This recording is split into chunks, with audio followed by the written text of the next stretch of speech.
I've never seen a perfect marriage. So a marriage is not a success, and a divorce is not a failure. The key to a successful marriage is not a subjective feeling of love.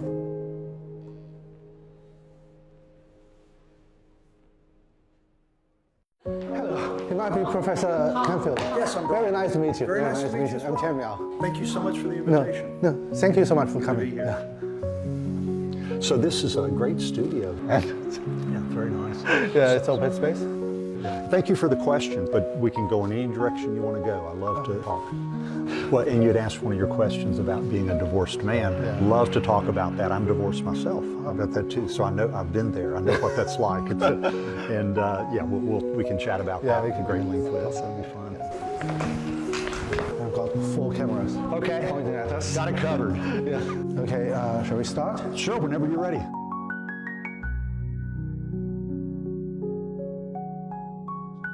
So how long have you been practicing as a therapist? 42 years. 42 years, Yes. That's quite a long time. And as a psychologist and a therapist in marriage and the family, what is the most common question you have been asked? I don't know if there's a single most common question, but in working with couples, I find that about 60% of the couples that come to see me because either the wife or the husband has had an affair, or there is the suspicion of an affair. And that's often, we're on the verge of divorcing, so let's go see a therapist to see if maybe we can salvage our marriage. So that's probably the most common issue that occurs, that prompts a person to seek out therapy, or prompts a couple to seek out therapy. Wow. So what would be your answer to them? Well, my first question is, what do you want to accomplish? Do you want to keep this marriage together?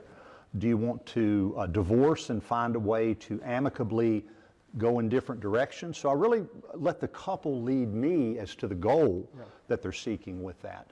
And the wife will say, or the husband will say, well, if my partner ever cheats on me, I'm gone, I'm leaving.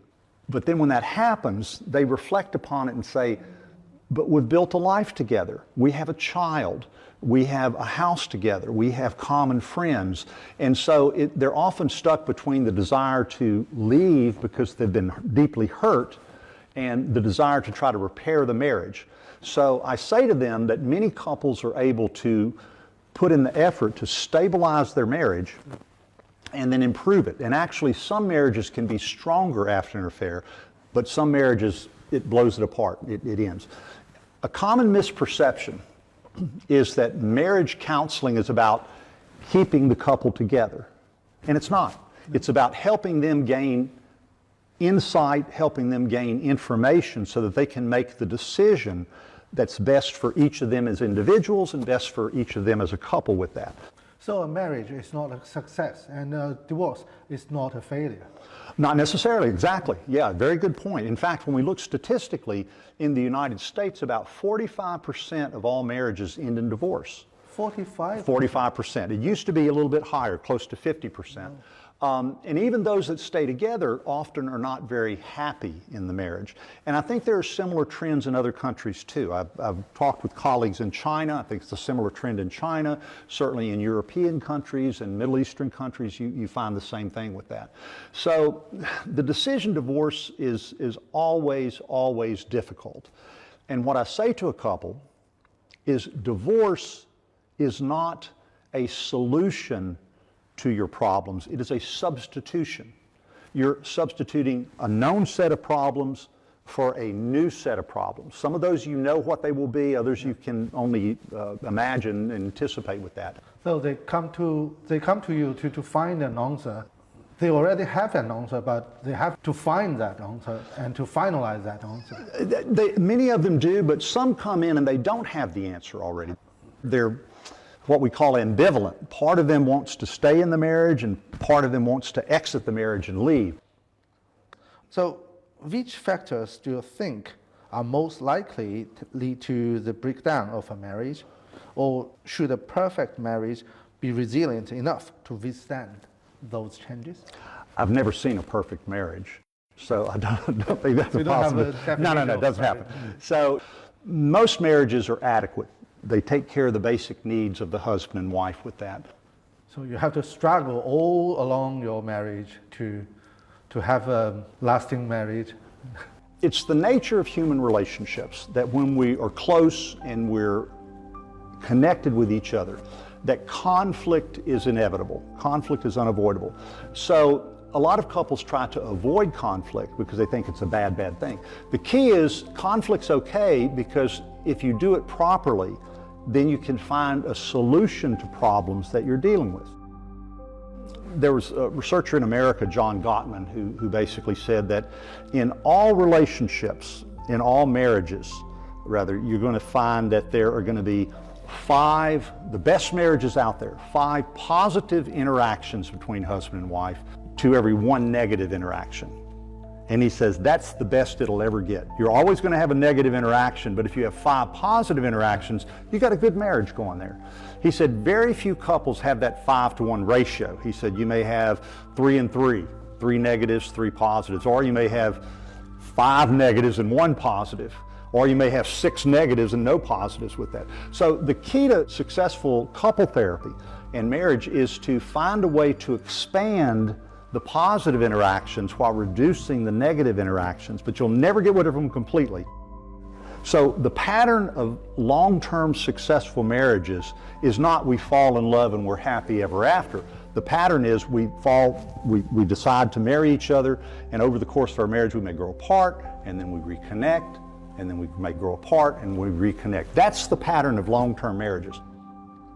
So the key to a successful marriage is not a subjective feeling of love. That can kind of ebb and flow depending upon how you're feeling toward your partner. The key to a long-term successful marriage is commitment. So love is not the secret ingredient in marriage? No. There's nothing medical about love. That's a fiction. That's a common fallacy. So what can we really gain from a marriage, a lasting marriage? Mm-hmm. Well, the majority of people on the planet do gravitate toward marriage, whether it's a formal marriage or an informal marriage, because of the companionship. The idea of having someone that I can be emotionally intimate with, that I can be sexually intimate with, that I can build a life together. If I'm sick, they'll take care of me. If they're sick, I'll take care of them. Having a partner.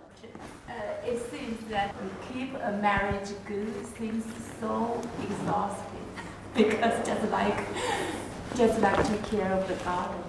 But why should I just do something commitment so complicated, so troublesome? Yeah, it does take work. It does take work, but the benefits, the fruit that comes out of working on creating a successful marriage, for many of us, are worth the effort.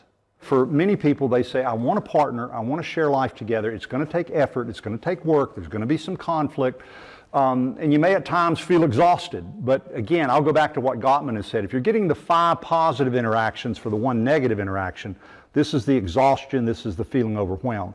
If you decide not to marry, all that goes away. You don't have to worry about it. You don't get the negative, but you also don't get those positives that marriage can provide. And in the past, when we talk about marriage, we should mention some very traditional values, just like loyalty, and like sacrifice, and like dedication. But nowadays, people just make a decision whether to get married. They just think, what can I get from the marriage? Right. What can I receive Right. from the marriage? So, what's your opinion? I think you bring up an excellent point. That's where the couple should talk about, if I marry, I expect loyalty, I expect commitment, I expect those traditional kinds of things there. And are you willing, do you expect that as well, or are you willing to do that? So to make sure the couple's on the same page in terms of their expectations of marriage. And so marriage allows people to kind of define their lives in a way with another person that I think is very, very important. But you bring up a good point. If you have traditional expectations and want that in your marriage, and you're willing to provide that, make sure your partner understands and find out what they're willing to provide.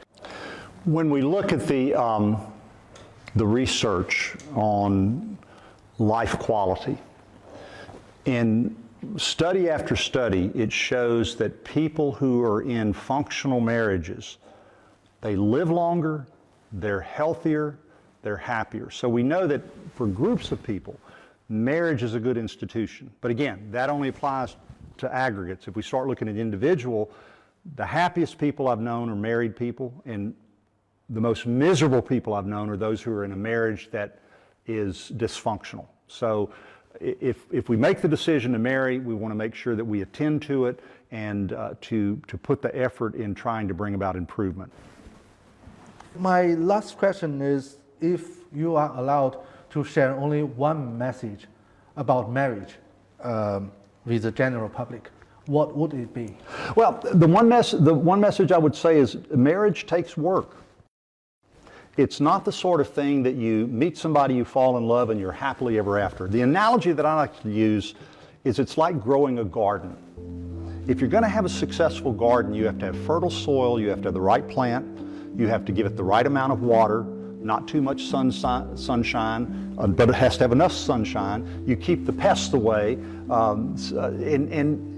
but you have to grow it. You have to cultivate it. You have to attend to it. A lot of people get married and they think, oh, I'm married, I've got a piece of paper, you're mine now. That's not going to work. You have to continue to work on the relationship, continue to work on the marriage, and not take it for granted. Appreciate what you have and cultivate it, nurture it, and that's how the marriage will continue. But it takes both people to do that. If one person is committed to the marriage and the other person is not, then you cannot by yourself make a marriage successful. It takes two people to make that happen.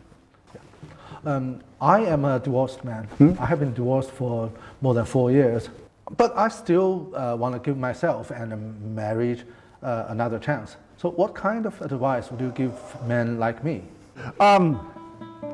Women are looking to find a partner just as much as a man is looking to find a partner. So part of it is to make yourself available, to put yourself in contact with prospective partners. If you have a desire to marry in the future, and I think it's a great desire to do that. And I say, you know, the only way you can fail at not marrying again is to just give up and don't try. So the main thing is to be engaged, to be open and receptive to meeting somebody new. But, you know, quite frankly, I just don't see you're going to have a big problem with that. Thank you very much.